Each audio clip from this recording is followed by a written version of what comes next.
오늘은 이제 바울이 두 곳 데살로니카와 베레아를 방문해서 복음을 전한 내용을 기록을 하고 있습니다. 사도행전에서 계속해서 말씀의 능력이 얼마나 대단한지 말씀이 선포될 때 정말 기적이 일어나는 것을 보게 됩니다. 사람들이 구원받고요. 이 구원이라는 것은 그냥 단순한 것이 아닙니다. 사람의 운명이 바뀌는 거예요. 영원한 운명이 그 단 한순간에 바뀌는 것입니다. 세상을 바라보는 관점이 바뀌고 또 인생의 목적이 바뀌게 됩니다. 데살로니카와 베레아에도 동일한 일이 일어났어요. 그래서 데살로니카에 있는 사람들이 복음을 듣고 어떻게 바뀌었는지를 사람들이 이렇게 증언을 합니다. 데살로니가 전서 1장 9절과 10절을 같이 한번 읽어봅니다. 시작. 너희가 어떻게 우상을 버리고 하나님께로 돌아와서 살아계시고 참되신 하나님을 섬기는지와 또 죽은 자들 가운데서 다시 살리신 그의 아들이 하늘로부터 강림하실 것을 너희가 어떻게 기다리는지를 말하니. 네, 지금 평생 우상을 섬기던 그 우상을 버리고 하나님 한 분만을 섬긴다고 이야기를 합니다. 그런가 하면 예수님 보지도 못했지만 그 예수님을 다시 오실 그 주님을 간절히 기다린다라고 이야기를 합니다. 그래서 데살로니카와 이 베레아 사람들이 그들이 믿는 모습이 주변에 있는 사람들에게 엄청나게 도전을 주었어요. 본이 되었다고 이야기를 합니다. 데살로니가 전서 1장 7절과 8절도 같이 읽습니다. 그러므로 너희가 마게도냐와 아가야에 있는 모든 믿는 자의 본이 되었느니라. 하나님을 향하는 너희 믿음의 소문이 각처에 퍼졌으므로 우리는 아무 말도 할 것이 없노라. 아멘. 저는 우리 더시티 사랑의 교회 성도들의 이 믿음이 소문이 나서 많은 사람들이 우리의 믿음을 보고 하나님 앞에 감사하게 되고 또 도전을 받는 믿음의 본을 보이는 그런 역사가 일어날 수 있기를 주님의 이름으로 축원합니다. 이게 말씀의 능력입니다. 그래서요, 히브리서 4장 12절에는 세 번역을 이렇게 말을 하고 있어요. 자, 같이 한번 읽어봅니다. 하나님의 말씀은 살아있고 힘이 있어서 어떤 양날 칼보다도 더 날카롭습니다. 그래서 사람 속을 꿰뚫어 혼과 영을 갈라내고 관절과 골수를 갈라놓기까지 하며 마음에 품은 생각과 의도를 밝혀냅니다. 하나님의 말씀만이 이런 역사를 우리에게 일으킬 수가 있습니다. 그래서 오늘 동일하게 설교 시간에 저는 이런 일이 일어나고 여러분 가운데 놀라운 하나님의 말씀을 믿음으로 말미암아 그 말씀이 내 속에 역사해서 나를 변화시키는 그런 능력을 경험할 수 있기를 주님의 이름으로 축원합니다. 자, 그러기 위해서 두 말씀을 전하는 저의 역할이 있고요, 말씀을 듣는 여러분의 역할이 있습니다. 자, 먼저 설교자의 역할을 말씀드립니다. 설교자는 성경을 풀어서 그리스도를 전해야 합니다. 자, 2절을 보세요. 이렇게 얘기합니다. 바울이 자기의 관례대로 그들에게로 들어가서 새 안식일에 성경을 가지고 강론하며. 자, 성경을 가지고 강론했다라고 이야기를 합니다. 강론이라는 말은 쉽게 얘기하면 토론이에요. 주거니 받거니입니다. 바울이 성경을 가지고 그들에게 이야기를 하면 그들이 듣다가 이해가 안 되거나 좀 의문이 나거나 또 자기 생각과 다르거나 하면은 또 이제 의의를 제기하면 거기에 대해서 바울이 다시 또 증거를 제시하면서 전하는 이런 일을 하고 있습니다. 뭘 가지고 그렇게 합니까? 여기 성경을 가지고라고 이야기를 합니다. 여러분, 설교는 성경이 중심이 되어야 합니다. 교회가 존재하고 목사가 존재하는 이유는 여러분에게 세상의 인문학 또 세상의 어떤 풍조, 이것을 여러분에게 증거하기 위한 것이 아니라 교회에서만 들을 수 있는 하나님의 말씀, 성경을 여러분에게 전하기 위해서 교회가 있고 목사가 있는 겁니다. 만약에 어떤 교회를 갔는데 어떤 목사가 설교 시간에 성경을 가지고 이야기를 하지 않고 1시간 내내 30분 내내 세상에 재미있는 이야기, 유머, 그리고 그걸 가지고 웃겼다, 울렸다, 감동적으로 그렇게 하다가 거의 이제 끝에 가가지고 성경을 딱 한 구절 읽고 끝났다. 여러분, 미안하지만 그것은 설교가 아닙니다. 아무리 그 안에 눈물이 있었고 웃음이 있었고 그래도요, 그것은 설교가 아닙니다. 설교를 하나님의 말씀이라고 얘기할 수 있는 이유는 하나님의 말씀인 성경을 가지고 목사가 선포하기 때문입니다. 자, 그러면 성경을 가지고 무엇을 하느냐도 굉장히 중요합니다. 왜냐하면 성경을 사용하는 것은 유대교도 성경을 사용하고요, 구약 성경이지만 이단들도 성경을 사용합니다. 마귀도요, 성경을 가지고 예수님을 유혹했습니다. 오늘날도 마찬가지입니다. 성경을 베스트셀러, 인류 역사상의 가장 뛰어난 베스트셀러 인문학의 보고로 보고 그것을 교양으로 읽을 수도 있습니다. 마음의 수양을 얻기 위해서 읽을 수도 있습니다. 그러나 그렇게 해서는 그곳에 믿음의 역사가 일어나지가 않습니다. 그러면 목사는 성경을 가지고 무엇을 해야 될까요? 성경을 풀어서 거기서 그리스도를 드러내고 그리스도를 증거해야 하는 것입니다. 오늘 본문의 바울 사도를 보십시오. 3절에 이렇게 얘기합니다. 같이 한번 읽어봅니다. 뜻을 풀어 그리스도가 해를 받고 죽은 자 가운데서 다시 살아나야 할 것을 증언하고 이르되 내가 너희에게 전하는 이 예수가 곧 그리스도라 하니. 여러분 가운데 이렇게 생각할지도 몰라요. 이들은 예수님을 모르는 사람이니까, 그러니까 예수님을 정했지만 우리는 이미 예수님을 알지 않습니까? 그럼 우리한테는 좀 다른 걸 얘기를 해주셔야 되는 것 아닙니까? 라고 할지 모르지만 고린도 교회를 보면 고린도서에 바울사도 이렇게 얘기합니다. 내가 너희에게 나아갈 때 다른 것 알지 아니하고 오직 십자가에 못 박히신 예수 외에는 알지 아니하기로 작정했다. 그들은 이미 예수님을 믿었어요. 알았어요. 그럼에도 불구하고 바울은 뭐라고 얘기합니까? 너희가 알아야 될 것은 다른 많은 것들이 아니라 나는 너희에게 오직 예수 그리스도 그 한 분을 전하기를 원한다 라고 이야기를 하고 있는 것입니다. 여러분, 왜 이렇게 해야 합니까? 그것은 우리가 성경에서 구원을 얻는 줄 알고 성경을 읽는데 그 성경의 주인공이 바로 예수님이기 때문에 그런 거예요. 레미제라블이라는 그 소설 있지 않습니까? 그 소설의 주인공은 장발장입니다. 여러분, 레미제라블을 읽으면서 장발장을 빼면 그것은 이야기가 되지 않아요. 읽을 수가 없습니다. 성경도 똑같습니다. 성경의 방대한 분량이지만 그 성경에서 주인공은 예수님이기 때문에 성경에서 내가 예수님을 만나지 못하고 예수님을 발견하지 못한다면 그것은 짧은 성경 통독 시간이든 큐티 시간이든 설교 시간이든요, 그것은 방향을 잘못 잡은 것입니다. 성경의 주인공은 예수님이에요. 그래서요, 예수님 자신도 이렇게 말씀을 하십니다. 자, 요한복음 5장 39절 말씀을 우리 같이 한번 읽어보겠습니다. 시작. 너희가 성경에서 영생을 얻는 줄 생각하고 성경을 연구하거니와 이 성경이 곧 내게 대하여 증언하는 것이니라. 아멘. 그러니까 성경을 보십시오. 신구약 성경 전체가, 구약은 뭡니까? 인간은 답이 없기 때문에 그분이 오셔야 된다, 그겁니다. 그래서 그분을 기다려라. 신약은 뭡니까? 이제 드디어 그분이 오셨다. 그러니 그분을 믿어라. 그리고 이제 그분이 또 다시 곧 오실 거다. 그러니 한번 믿은 것으로 족한 것이 아니라 그 믿음을 계속 가지고 있으면서 그분을 기다려라. 이게 성경 전체입니다, 여러분. 여러분 분명히 아십시오. 기독교는 자기 수양의 종교가 아닙니다.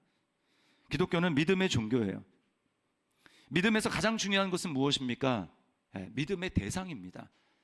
기독교가 믿음의 종교라고 할 때 그 믿음의 대상은 자기 행위를 믿는 게 아니에요. 내가 얼마나 열심히 사는가, 그게 아닙니다. 믿음의 대상은 그리스도이십니다.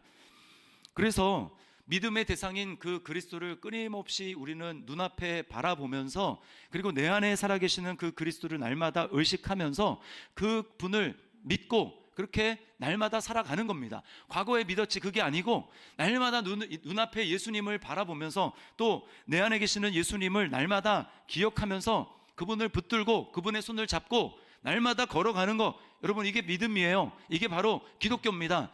그래서 우리의 삶을 그냥 교회 생활이라고 하지 않고 믿음 생활, 신앙 생활이라고 하는 이유는 우리의 믿음의 대상이 너무나 분명하게 예수 그리스도라는 것을 말하는 것입니다. 그래서요, 로마서 1장 17절 말씀을 보십시오. 이렇게 이야기합니다. 같이 읽습니다.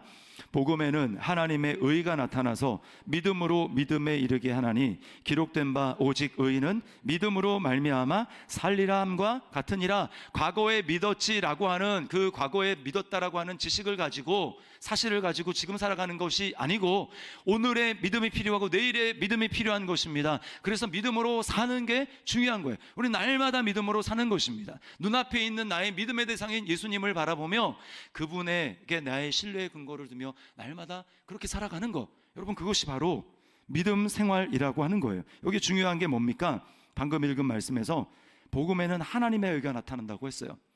그래서 우리에게 믿음이 필요한 것입니다. 하나님의 의에 반대되는 말은 인간의 의, 자기 의입니다. 이것은 행위의 기반을 두고 있어요. 내가 이런 일을 했고, 내가 이런 선한 일을 했고, 내가 이런 말씀을 지켰고, 내가 이런 율법을 지켰고, 다 자기입니다. 자기가 이렇게 지켰다라는 거예요. 근데 중요한 건 뭡니까? 하나님의 의라는 거예요. 그렇게 해서 나의 행위에 근거한 그 의가 완전한 하나님의 의를 만족시킬 수 있느냐? 성경은 그것을 묻고 있습니다. 그러나 택도 없죠. 하나님의 완전 무결한 그 의를 인간인 내가 행위로 만족시킬 수가 없습니다. 하나님은 항상 너무 커서 우리가 값을 지불할 수 없는 내 행위로, 인간에게서 난 어떤 것으로 값을 지불할 수 없는 것들은 하나님은 그냥 공짜로 주세요. 이걸 성경에서는 은혜라고 이야기를 합니다. 햇볕이 은혜죠. 햇볕 없으면 우리는 살 수 없습니다. 맨날 마시는 공기 살 수 없어요. 물, 맛있는 물 살 수 없죠. 이 모든 것들은 하나님이 우리 보고 내가 만들었으니까 니네가 값을 주고 살아 이렇게 말씀하지 않고 우리에게 다 공짜로 허락해 주셨습니다. 그러니까 우리가 살아갈 수 있는 거예요. 똑같이 영적으로도 구원받는 것도 마찬가지입니다. 인간의 나에게서 행위에서 난 그 의, 행위의 의, 율법의 의, 그 의로는 하나님의 의를 만족시킬 수 없고 구원받을 수 없기 때문에 하나님께서는 하나님 편에서 그 모든 것들을 값을 지불하고 우리에게 거저 그 선물을 주셨는데 그분이 바로 예수 그리스도, 하나님의 완전한 의가 되신 예수 그리스도입니다. 그래서 기독교를 은혜의 종교라고 그걸 줬기 때문에 우리 보고 어떻게 하라는 거예요? 믿음으로 받아들이라는 겁니다. 받아들여서, 이게 믿음이죠. 하나님 선물로 하나님이 값을 다 지불하고 나에게는 공짜로 이것을 주셔서 감사합니다 하고 손을 내밀어 받는 것, 이것이 믿음인 것입니다. 그래서요, 우리가 가진 의는 믿음에서 난 의예요. 믿음에서 난 의. 여러분, 이 사실을 기억할 때 우리에게는 감사와 감격이 넘치는 겁니다. 내가 한 게 아무것도 없구나. 하나님 다 하셨고 나는 그저 그냥 손을 내밀어서 받아들인 것밖에 없구나 라고 하면서 이렇게 하나님 앞에 감사하고 감격하게 될 때 뒤따르는 것이 있는데 그게 바로 뭐냐? 바로 믿음으로부터 나오는 행위입니다. 감격함으로 주님을 예배합니다. 감격함으로 주님 나라를 위해서 헌신합니다. 봉사합니다. 섬깁니다. 이 모든 것들은 다 믿음에서 나오는 거예요. 그래서 여러분, 제가 기독교를 행위의 종교가 아니라고 하는 게 행위가 필요 없다는 얘기가 아니라 믿음이 없이, 예수 그리스도를 눈앞에 둠이 없이, 그분에 대한 감사와 감격이 없이 그냥 해야 되니까 하고, 그 행위로는 하나님을 기쁘시게 할 수 없습니다. 날마다 주님이 나에게 무슨 일을 행하셨는가, 내가 어떤 존재인가, 거기에 대한 감사와 감격으로 그 반응으로서 하나님 앞에 믿음의 행위를 하게 될 때 하나님이 그것을 기뻐하게, 예쁘게 받으시는 겁니다. 그래서 필요한 게 뭐예요? 날마다 여러분이 복음을 들어야 된다는 것입니다. 주님이 이런 일 하셨구나. 그렇지. 나는 이런 존재였지. 하나님이 이런 놀라운 일을 나에게 행하셨지. 라고 하는 것을 날마다 깨닫고 거기에 반응해서 감사와 감격으로 내 삶을 주님 앞에 드리며, 오늘도 내 삶은 내 것이 아니라 주님의 것입니다. 내 삶은 나의 몸으로 하나님을 기쁘시게 하는 산 제물로 주님 앞에 드립니다. 라고 하면서 그렇게 살아가는 것, 이 믿음의 삶이 하나님을 기쁘시게 하는 것입니다. 로마서 10장 17절 말씀을 같이 한번 읽어보도록 하겠습니다. 시작. 그러므로 믿음은 들음에서 나며 들음은 그리스도의 말씀으로 말미암았느니라. 그렇기 때문에 믿음은 복음, 예수 그리스도의 말씀, 그 복음을 날마다 여러분이 듣게 될 때 비로소 그렇지, 내가 믿어야지, 나는 이미 그런 은혜를 받았지라고 하면서 하나님 앞에 반응하며 나갈 수가 있는 것입니다. 여러분, 저는 주제 파악을 잘합니다. 그래서 저는 탁월한 설교자가 못 된다는 것을 제가 잘 알아요. 유머 감각도 좀 부족하고, 부족한 게 아니라 많이 부족합니다. 그래서 우리 집에서 제가 유머를 하면 분위기가 썰렁해집니다. 아이들이 제발 하지 말라고 이렇게 이야기를 합니다. 또 달변도 아니에요. 그러나 제가 하나님 앞에 가지고 있는 고집 딱 한 가지 있습니다. 그것은 바로, 주님, 제가 죽는 날까지 저는 성경을 가지고 이 성경을 충실히 잘 풀어서 이 성경의 주인공이신 예수 그리스도를 제가 잘 최선을 다해서 드러내겠습니다. 주님, 저를 사용해 주십시오 라고 하는 이 고집을 제가 가지고 있습니다. 그래서 여러분의 행위가 어떤 그냥 선행에 그치워하고 그냥 이렇게 착하게 살아야지 라고 하는 그런 행동이 아니라 날마다 믿음의 근거에서, 믿음의 행위의 근거에서 나오는, 그래서 하나님을 기쁘시게 하는, 나의 의는 믿음으로 말미암아 살리라 라고 말씀하신 그 하나님을 기쁘시게 해드리는 삶이 저와 여러분의 삶이 될 수 있기를 주님의 이름으로 축원합니다. 자, 그런데요, 제가 할 일이 있고 여러분이 할 일이 있습니다. 여러분이 할 일, 손바닥이 마주쳐야 소리가 나잖아요. 여러분이 할 일이 있어요. 그건 뭐냐? 자, 너그럽고 간절한 마음으로 말씀을 받는 것입니다. 자, 너그럽고 간절한 마음으로 말씀을 받는 것. 11절에 이렇게 이야기를 해요. 베레아 사람들인데 같이 한번 읽어봅니다. 베레아에 있는 사람들은 데살로니카에 있는 사람들보다 더 너그러워서 간절한 마음으로 말씀을 받고 이것이 그러한가 하여 날마다 성경을 상고함으로. 자, 이들의 태도를 보십시오. 베레아에 있는 사람들은 데살로니카에 있는 사람들보다 더 너그럽다고 그랬습니다. 이 말은 데살로니카에 있는 사람들도 너그럽게 말씀을 들었다고 하는 것을 이야기를 하는 거예요. 이 너그럽다고 하는 말은 열린 마음, 수용적인 태도로 듣는 것을 이야기를 합니다. 또 뭡니까? 여기 간절한 마음이라고 그랬죠. 간절한 마음은 열망하는 소원을 가지고 말씀을 듣는 것을 얘기를 합니다. 이 말씀 없이는 나는 살 수 없습니다. 이 말씀이야말로 내가 필요한 것입니다 라고 하는 그 열망과 간절한 원함을 가지고 듣는 것을 말하는 것입니다. 또 중요한 건 뭡니까? 여기 말씀을 받고 라고 했어요. 그냥 듣는다고 하지 않고 말씀을 받았다. 이건 뭘 얘기를 하냐면 마음으로 받았다라는 것입니다. 그냥 머리로 알겠어 고개를 끄덕거리는 것이 아니라 마음에 있는 속사람으로 그 말씀을 받은 거예요. 열리고 수용적인 태도로 그 마음으로 간절하게 열망하는 마음을 원함을 가지고 말씀을 마음으로 받는 것입니다. 여러분, 예수님이 이게 너무나 중요한 것이기 때문에 다른 여러 가지 비유들에 앞서서 말씀하신 비유가 바로 4가지 밭의 비유예요. 길가밭, 돌짝밭, 가시덤불, 그리고 좋은 밭. 거기서 뿌려지는 씨는 하나님의 말씀을 얘기를 합니다. 말씀은 차이가 없어요. 똑같이 뿌려집니다. 똑같은 씨를 뿌립니다. 근데 어떤 마음이냐에 따라서, 거기서 밭은 마음을 얘기를 하는 거예요. 듣는 사람의 마음. 어떤 마음이냐에 따라서 어떤 것은 100배의 열매를 거두고 어떤 것은 그냥 말씀이 씨앗이 그냥 죽어버립니다.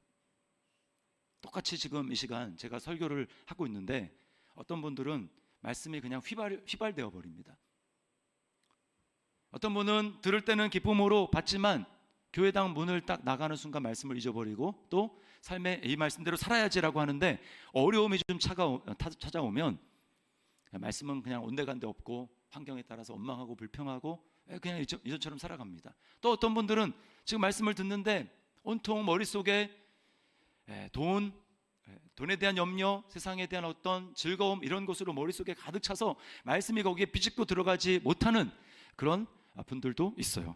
열매를 맺지 못하는 것입니다.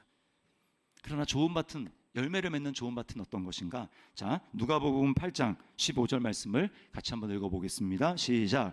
좋은 땅에 있다는 것은 착하고 좋은 마음으로 말씀을 듣고 지키어 인내로 결실하는 자니라. 자, 착하고 좋은 마음으로 말씀을 듣는다라고 하는 것입니다. 데살로니가 교회 또 베레아 사람들 다 착하고 좋은 마음으로 말씀을 들었습니다. 착하고 좋은 마음, 이 말은 반대말은 뭡니까? 악하고 못된 마음으로 말씀을 들을 수도 있다라는 거예요. 여러분은 어떤 마음으로 지금 말씀을 듣고 있습니까?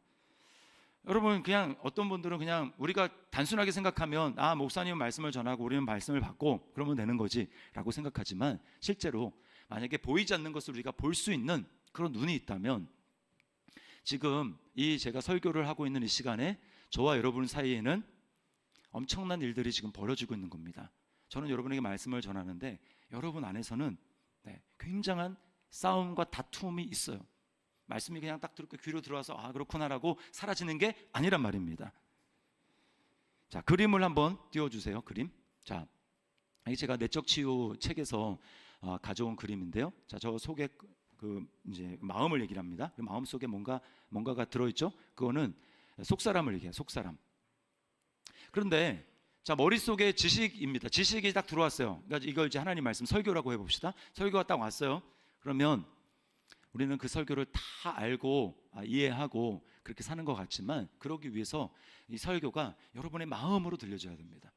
여러분의 마음으로. 근데 마음으로 들려지려고 봤더니 어때요? 그 속사람과 지식의 그 사이에 뭐가 있습니까? 엄청난 벽돌들이 쌓여져 있는 것을 보게 됩니다. 저게 말씀이 못 들어가게 방해하는 거예요. 실제로 지금 그런 일이 있습니다. 그래서 제가 설교를 하는데 어떤 주제에 대해서 어떤 분야에 대해서 이야기를 할 때 어떤 분은 특별히 그 부분에 되게 예민하게 민감하게 반응하는 분이 있어요. 왜냐하면 거기에 상처가 있어요. 그 부분에. 그러니까 제가 그런 뜻으로 전한 게 아닌데 상처를 받거나 그 말씀을 튕겨버립니다. 또 어떤 영역에 대해서 내가 가지고 있는 이미 딱 머릿속에 잡고 있는 선입견과 고정관념이 딱 자리 잡고 있습니다. 그러면 그 부분에 대해서 제가 말씀을 드려도 자기도 모르게 그냥 튕겨버리는 거예요. 말씀이 안 들어갑니다. 안 들어가요. 그러니까 머릿속으로는 그냥 안다라고 이렇게 끄떡끄떡 할지 모르지만 실제로는 말씀이 속사람으로 듣지 않고 지식으로 듣기 때문에 그런 말씀은 아무런 변화의 역사가 안 일어납니다. 우리는요, 자신을 너무 사랑해서 스스로 자기 마음을 상처받지 않고 보호하려고 나도 모르게 무의식적으로 마음을 지키려고 해요. 그래서 나도 모르게 마음속에 이 보호 본능, 뭐 심리학적으로는 그게 이제 뭐라고 그러죠? 갑자기 생각이 안 나네. 그 방어 기제가 작동합니다. 다윗을 보세요. 사람을 이제 충성스러운 부하의 아내와 간음을 합니다. 그리고 그 발각될까봐 죽입니다. 그 남편을. 그리고 아무 일 없듯이 이렇게 살아가죠. 그대로 두면 그 영혼이 망하니까 하나님께서 회개하도록 1:1 설교자를 붙여줍니다. 나단 선지자를 보냈어요. 나단 선지자가 설교를 합니다.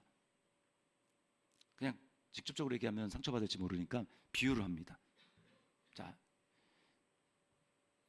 누가 손님이 찾아왔는데 엄청난 부자인데 양이 100마리가 있는데 그 부자에게 대접을 하는데 자기 양을 잡지 않고 이웃집에 가난한 사람 양 한 마리, 그 한 마리를 정말 자식처럼 키우는 애지중지하는 그 양 한 마리를 빼앗아 가지고 그거로 손님을 대접을 합니다. 그 다윗 들으라고 하는 얘기거든요. 네가 그랬다. 근데 다윗은 자기인 줄 모르고요, 막 열받고 화를 냅니다.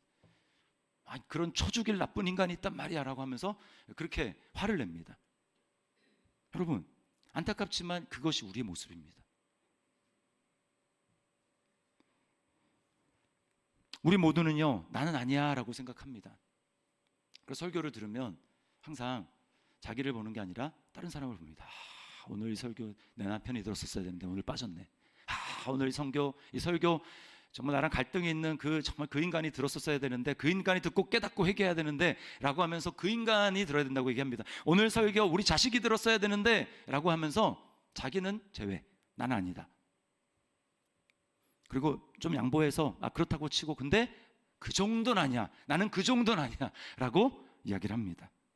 스스로 자기를 보호하려고 하는 거예요. 역행자라는 책에서도 비슷한 얘기를 합니다.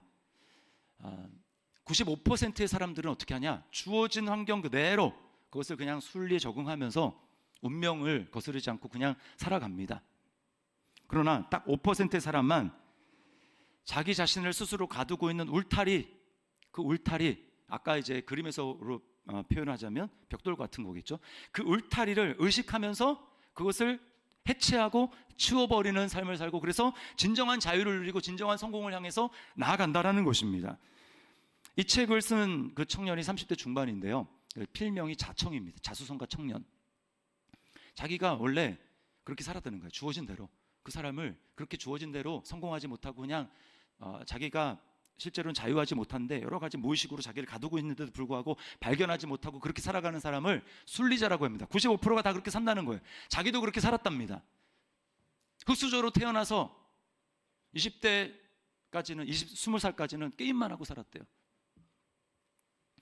내 인생에 뭐 좋은 게 뭐가 있겠어. 부모님이 이렇게 환경이 이런데, 그러면서 그냥 순리자로 살았는데 어느 순간에 이제 각성을 하게 됩니다.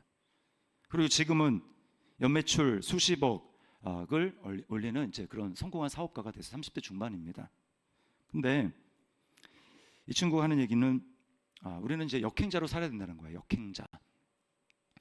역행자로 살기 위해서 7단계를 제시하는데 그 중에 1단계가 가장 기초이면서 가장 중요합니다. 이거 안 되면 나머지는 말짱 꽝이에요. 1단계가 뭐냐, 바로 자의식 해체. 자기한테 문제가 있는데 대부분의 사람들은 그 문제가 자기한테 있다는 것을 인정하지 않는다라는 거예요. 자기 보호의식, 잘못된 자기 보호의식, 그것을 가지고 스스로 안위를 받으면서 자기를 위로하면서 이제 그렇게 산다라는 것입니다. 그러면서 이제 이 사업, 여러 가지 운영하는 사업 중에 재회 상담이라는 걸 하는데, 이별한 사람들이 다시 만날 수 있도록 상담을 해주는 겁니다. 어떻게 하면 이제 다시 만날 수 있는지. 자, 그런데 하는 얘기가 뭐냐면 항상 연애에 실패하고 최악의 그런 연애를 조건을 만나는 사람들이 공통적으로 하는 말이 있다는 거예요. 똑같이 뭐냐면 이렇게 얘기한답니다. 지금까지 만나온 사람들은 다 쓰레기던데요, 이런 얘기를 한다는 거예요. 지금까지 제가 만났던 사람은 다 쓰레기입니다. 이게 뭐냐면 자기는 아무 문제가 없는데 상대방이 문제였다라고 얘기를 한다는 거죠. 근데 연애를 그래도 잘하는, 연애를 지혜롭게 하는 여성들은 남 탓을 하지 않는다고 얘기를 합니다. 그러면서 내가 보는 눈이 없었다, 상대가 그렇게 하도록 내가 잘못 행동을 한 것이다 라고 하면서 문제의 원인을 자기에서 찾는다라는 거예요. 혹시 이 가운데 내가 지금 결혼 잘못했다고 생각하고 잘못 골랐다고 생각했는데 이렇게 말하는 분이 있을지도 모르겠어요. 여러분, 자청씨가 하는 얘기를 들어보십시오. 이렇게 얘기합니다. 자의식은 지독하다. 꽤 많은 불행과 가난이 나를 너무 사랑하기 때문에 일어난다. 나는 이렇게 자의식이 굳어진 이들을 자의식 좀비라고 부른다. 자의식으로 똘똘 뭉쳐 꼰대가 되어버리고 자기 위로만 하며 모든 정보를 튕겨내 버린다. 결국 그들이 할 수 있는 것이라곤 남 탓, 사회 탓, 잘난 사람 깎아내리기밖에 없다. 자기한테 문제를 찾지 않고 다 남의 문제고 사회가 문제고, 그리고 그러면 자기가 이제 뒤처지지 않으려면 잘난 사람들을 깎아내리는 거예요. 여러분, 너무나 중요한 통찰 아닙니까? 영적으로도 마찬가지예요. 우리 안에 수많은 자의식들이 하나님의 말씀을 있는 그대로 받아들이는 것이 아니라 이거는 저 사람의 탓이고 이건 저 사람이 들어야 되는 거고 라고 하면서 자신의 모습을 직면하지 못해요. 여러분만 그런 게 아니라 저도 마찬가지입니다. 그러다 보니까 하나님은 우리를 살리기 위해서 주시는 말씀인데 그것이 내 벽돌을 뚫고 내 속으로 들어와서 속사람이 그 말씀을 받아들여서 아멘하고 받아들여서 먹어서 내 삶 가운데 진정한 변화가 시작이 되어야 되는데 시작되기는커녕 아예 막혀가지고 들어가지도 못합니다. 여러분, 말씀을 아는 게 믿음이 아니에요. 말씀을 들어서 굉장히 많이 알고 있다, 그렇다 하면 저는 박사게요, 박사? 그러면 잘 살아줘야 되나? 아닙니다. 아는 게 믿음이 아니에요. 근데 대부분은 얘기하면 안 돼요. 근데 삶은 없어. 이것은 죄가 얼마나 심각한지를 보여주는 것입니다. 아담과 하와로부터 우리가 물려받은 것, 그들을 보십시오. 선악과를 먹고 나서 어떻게 합니까? 다 탓을 하죠. 하나님은 아담을 살리기 위해서, 회개의 기회를 주시기 위해서, 돌이키도록 하기 위해서 그를 친히 찾아오셔서 말씀하시는데 자기에게 순수하게 고백하지 못합니다. 그리고는 저 여자 때문입니다. 하나님이 만들어주지 않았습니까? 여자 탓, 하나님 탓. 하와는 뱀이 그랬습니다. 뱀이, 하나님 뱀 만드셨잖아요. 하나님 탓, 뱀 탓. 자기는 문제가 없어요. 여러분, 이게 구원받기 전에 나의, 예수 믿기 전에 나의 모습이라고만 생각하지 마십시오. 아닙니다. 지금도 그래요. 지금도 우리 안에 얼마나 강력하게 이게 남아있는지 모릅니다. 이것을 직시하는 것은요, 우리의 지각으로는 불가능합니다. 만약에 세상적으로는 가능해요. 어떤 성공을 하는 데 있어서 나의 습관을 발견하고 그렇게 해서 성공하지 못하는 습관을 끊어내고 이제 해야지, 이 세상에서 성공해야지, 그것까지는 가능할 수 있어요. 그러나 영적으로 하나님 앞에 내가 이 모습이 문제구나라고 하는 것을 깨닫고 구원을 위해서 내가 하나님께 이 부분을 매달리고 하나님의 은혜를 구해야 되겠구나라고 하는 것, 여러분, 이것은 영적인 부분이기 때문에 우리 힘으로는 불가능합니다. 성령님의 도우심으로만 가능한 거예요. 나의 모습을 발견할 수 있습니다. 그러므로 여러분이 구체적으로 하셔야 될 세 가지를 말씀을 드리겠습니다. 뭔가 이것을 어떻게 할 것인가. 첫 번째는 정직함을 위해서 기도하십시오. 정직함을 위해서. 정직함. 다윗이 선지자가 와가지고 못 알아듣자 이제 딱 얘기를 합니다. 당신이 바로 그 사람입니다. 당신이. 충격을 받았어요. 충격을. 내가 어떻게 이러고 살 수가 있냐. 내가 그걸 모르면서 어떻게 이걸 깨닫지도 못하고 나는 아니라고 그렇게 생각하며 살아갈 수가 있나. 충격받아가지고 회개하면서 지은 시가 시편 51편인데 거기서 다윗은 하나님 앞에 간절히 이렇게 기도를 합니다. 51편 10절 말씀을 우리 읽어보겠습니다. 시작. 하나님이여, 내 속에 정한 마음을 창조하시고 내 안에 정직한 영을 새롭게 하소서. 여러분, 이것이 우리가 하나님 앞에 날마다 드려야 될 기도예요. 그래서 여러분에게 아까 말씀을 드리는 거, 하나님을 경험하는 예배, 하나님을 경험하는 설교가 되기 위해서 여러분이 기도하셔야 된다는 거예요. 마음을 열고 적극적으로 하나님 앞에 예배해야 됩니다.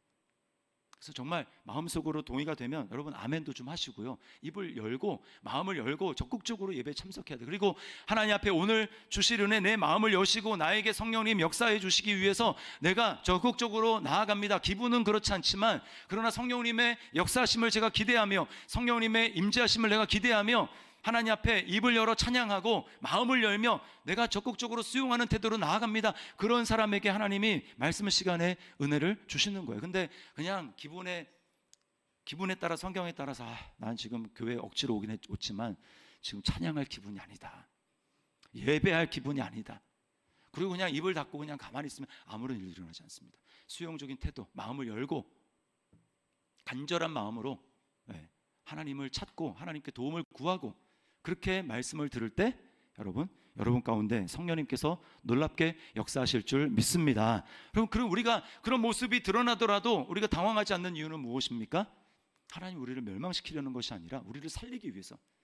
로마서 말씀 8장 가지고 배웠잖아요. 정죄함이 없어요. 예수님을 믿으면 정죄함이 없어요. 그러니까 드러나더라도 그것이 오히려 하나님의 사랑과 은혜가 얼마나 큰지를 드러내고 주님께 감사하고 주님께 감격하고 찬양하는 기회가 되는 것입니다. 나의 이런 정말 모습까지도 하나님이 다 아시고 나를 받아들여 주시고 용서하시고 사랑하시다니 너무 감사하다라고 하면서 하나님을 다시금 찬양하고 감격하는 기회가 되는 것입니다. 그러므로 여러분, 이렇게 말씀을 드리는 이유는 이제 그렇게 하라는 거예요. 잊어버리면 안 됩니다. 그리고 딱 가면서 그랬지, 그리고 다음 주에 안 하면 아무 소용이 없는 거예요. 성경을 읽기 전에 기도하라는 이유는 그냥 의례적으로 순서가 그래도 기도하면 좋으니까 그래서 기도하는 게 아닙니다. 내 눈을 열어 주십시오, 내가 어떤 존재인지 보게 해 주십시오 라고 하는 그 기도예요. 그럴 때 알아야 처방이 나오죠. 말씀이 내 안에 들어가는 것입니다. 설교를 듣기도 전에도 마찬가지예요. 두 번째는 공동체에 적극적으로 참여하는 것입니다. 여러분, 하나님은 말씀을 통해서도 말씀하시지만 공동체를 통해서도 나의 모습을 보게 하시고 발견하게 하십니다. 공동체의 지체들은요, 나의 모습을 비추는 거울과 같아요. 그래서 딴 사람들 이미 나의 문제를 다 알고 있는데 자기만 몰라. 믿음의 형제 자매들 안에서 뭔가 갈등이 있고 내게 불편한 감정이 이렇게 드는 것은 대부분 내 안에 해결돼야 될 문제가 있다라는 것을 하나님 우리에게 사인으로 보여주시는 겁니다. 뭔가 갈등이 있을 때, 문제가 있을 때 저 인간이 문제야 라고 하는 게 아니라 뭔가 불편하고 감정이 있을 때 내 안에 하나님이 해결해야 될 문제를 지금 공동체를 통해서 보여주시는 거예요. 겸손한 척하지만 실제로는 얼마나 우리가 교만합니까? 얼마나 공동체를 사랑한다고 하지만 실제로는 공동체보다는 나의 평판과 명예를 중요하게 생각합니까? 조금이라도 거기에 흠집이 나면 열받고 열폭해가지고 달려들려 싸우려고 하는 것이 우리의 모습 아닙니까? 조금이라도 손해를 보거나 억울함을 당하면 분노하는지 하나님은 공동체를 통해서 보게 하십니다. 오래 교회를 다녀서 이런 공부 저런 훈련 받아서 아는 것은 많지만 아는 만큼 섬기기보다는 알고 있는 걸 가지고 판단하지 않습니까?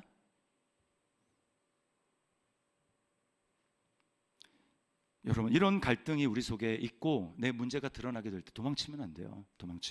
도망치면 하나님이 지금 그 문제를 드러내서 내 안에 있는 쌓아둔 벽돌 그걸 치워버리고 하나님 말씀이 내 안에 쑥 들어가서 하나님 말씀을 마음으로 받아서 내가 하나님을 더 깊이 누리고 이전과는 다른 차원의 은혜를 누리기를 원해서 하나님이 그 일을 허락하신다는데 자기를 너무 사랑해가지고 상처받기 싫어가지고 도망간다?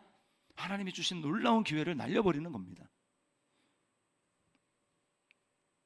여러분, 다락방 안에서 내가 얼마나 참 답이 없는 존재인지를 발견하십시오. 그리고 발견하는 만큼 주님을 의지하고 주님을 붙드시고 주님의 은혜를 구하며 나아가시기를 바랍니다. 그리고 마지막은 설교자를 위해서 기도하는 것입니다. 여러분, 저를 위해서 기도해 주셔야 돼요. 제가 성령으로 충만해서 예수님의 영으로 충만해야 제가 예수님을 잘 여러분에게 드러낼 수가 있습니다. 여러분 위해서 기도해 주셔야 되는 거예요.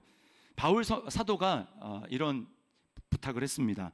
에베소서 6장 19절 말씀을 우리 같이 한번 읽어볼까요? 자, 시작.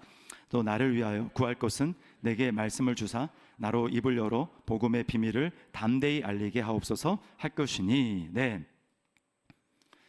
여러분, 바울이 지금 성도들에게 이런 기도 제목을 부탁해서 내가 예수님을 밝히 비밀을 드러내서 담대하게 전할 수 있도록 나를 위해서 기도해 주십시오라고 부탁한다면 저는 얼마나 많은 기도가 필요하겠습니까, 여러분? 특별히 말씀을 담대하게 선포하기를 위해서 기도해 주십시오. 제가 이제 사람이기 때문에 제가 또 원래 눈치를 좀 잘 봐요. 제가 눈치 잘 보는 거 아셨는지 모르겠는데, 다 아는데 뭐 그걸 굳이 새삼 말했냐 뭐 이런지 모르겠지만, 여러분, 그렇기 때문에 담대함이 필요합니다. 이 성도는 이런 문제가 있고 저 성도는 저런 문제가 있는데 이렇게 얘기를 하면 또 뭐 시험 들거나 상처받아서 교회를 안 나오거나 그러면 어떻게 하지? 그래서 마땅히 여러분에게 전해야 돼. 여러분이 들어야 될 말인데 제가 이리 재고 저리 재고 이런 눈치 보고 저런 눈치 보고 만약에 전하지 못한다 그러면 여러분은 영적으로 성장하지 못하는 거예요. 여러분이 영혼이 입는 피해는 피해 막심한 것입니다. 그래서 저를 위해서 기도하라는 거예요. 어떤 분은 목사를 위해서 기도할 때는 우리가 목사님을 위해서 기도합니까? 목사님이 우리를 위해서 기도해야죠. 이런 분이 계시는데 여러분, 저를 위해서 기도하는 게 여러분의 유익이 되는 것입니다. 아멘입니까? 네. 여러분의 유익을 위해서 그렇게 하는 거예요. 더 중요한 거, 제가 세 가지만 했는데 더 중요한 거 있는데 이대로 행하는 겁니다. 듣고 그렇구나 갖고 잊어버리고 아무것도 안 하면 여러분 아무 일도 일어나지 않는 거예요. 오늘 베레아 사람들을 보십시오. 뭐라고 합니까? 바울의 말을 들은 다음에 진짜 그래? 라고 하면서 성경을 찾아서 매일 성경을 상고했다고 이야기를 합니다. 그랬더니 진짜가 맞네? 이 얘기는 여러분이 말씀을 들었으면 그냥 잊어버리고 일주일에 살아가는 게 아니라 말씀을 다시 듣는 거예요. 다시 들으면서 나를 비춰보면서 내가 놓치고 있는 건 뭔가? 라고 다시 들으면서 그러니까 이제 내가 어떻게 행할지를 계획하고 내가 이렇게 실천해야지. 그냥 예배당 밖을 나가면서 잊어버리는 게 아니라 내가 어떻게 실천해야 할지를 여러분이 적고 그러니까 내가 5분, 10분까지는 못해도 5분이라도 일찍 와서 내가 다음 주부터는 기도해야 되겠다. 나를 위해서, 정직함을 위해서, 그리고 목사님을 위해서, 설교를 위해서 기도해야 되겠다. 그리고 공동체도 적극적으로 참여해야 되겠다. 이렇게 여러분이 결심하고 할 때 변화가 나타나는 거예요. 들었는데 아무런 행동도 없을 때 어떻게 변화가 나타나겠습니까? 여러분, 매주 선포되는 복음을 통해 여러분이 예수님을 새롭게 만나시기를 주님의 이름으로 축원합니다.